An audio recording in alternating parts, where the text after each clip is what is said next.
Fala aí pessoal, o que fala?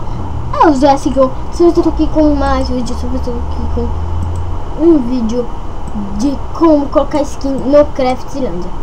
Então eu vou fazer aqui assim uma demonstração. Então eu vou pegar essa skin aqui. Eu pego skin, tem duas maneiras.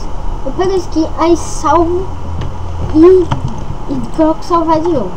Aí eu copio o URL, que é isso aqui, e coloco em download. Aí você coloca onde você quiser, eu vou colocar na pasta download. Aí você vai lá no launcher do Craftlândia, abrir aqui o launcher do Craftlândia. Então bora lá.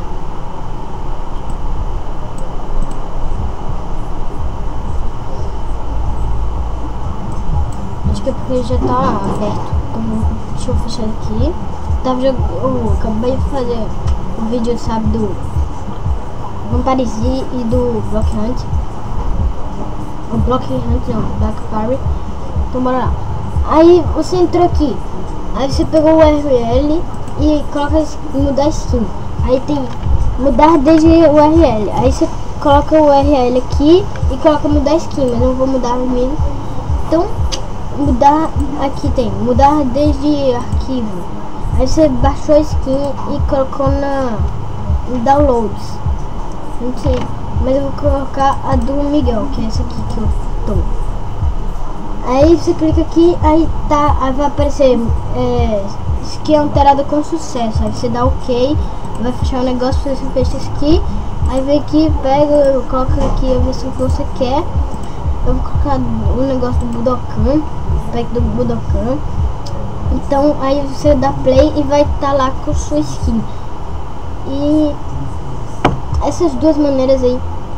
E depois eu vou fazer a foto do canal, que é esse aqui. Vai ficar muito massa, cara. Vocês deviam... não deviam nada. Então, vamos lá. Eu tô acabando de postar aqui, ó, o vídeo do Craftlândia. Primeiro dia, né?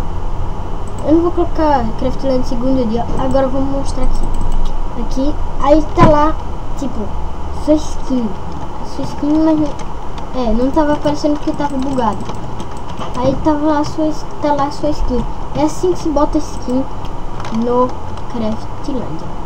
Essa capinha não tem como botar, já vem junto. Eu não sei porquê, mas é isso aí.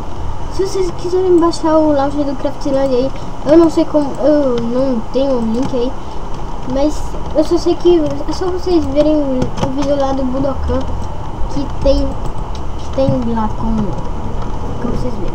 Então eu vou comer um feijãozinho ali, então tchau. Minha barriga tá doendo. Só um minutinho, deixa eu fazer um negócio aqui. Minha mãe foi mal aí que eu subi. Eu falei, então tchau pessoal, espero que vocês fiquem bem. Então deu 3 minutos e muito massa.